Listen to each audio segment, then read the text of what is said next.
เป็นนักเปิดเอาหวย5,000ได้ถูกอ่ะโดนเรียบน้องอีกบ้องก็ชี้ขายถึงผู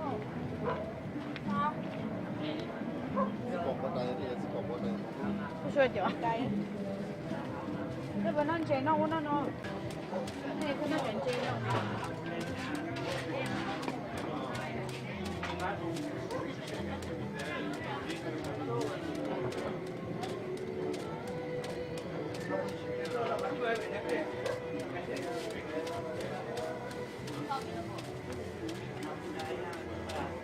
มีอยู่เยอะนะอันนี้คือเดี๋ยว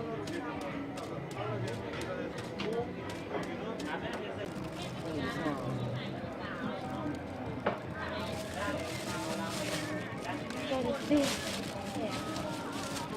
เราเนี่ย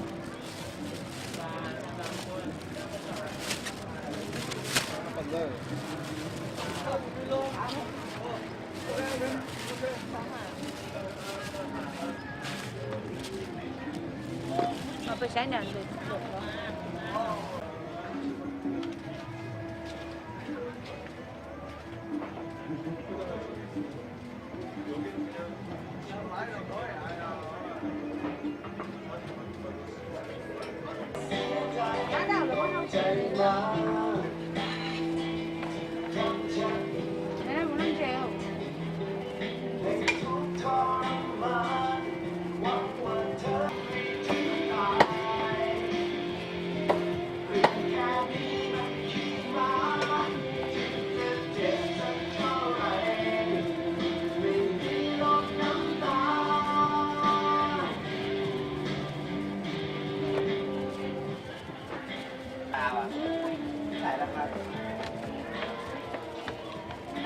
แล้วก็ลงมาด้วยใช้น้องหนูอยู่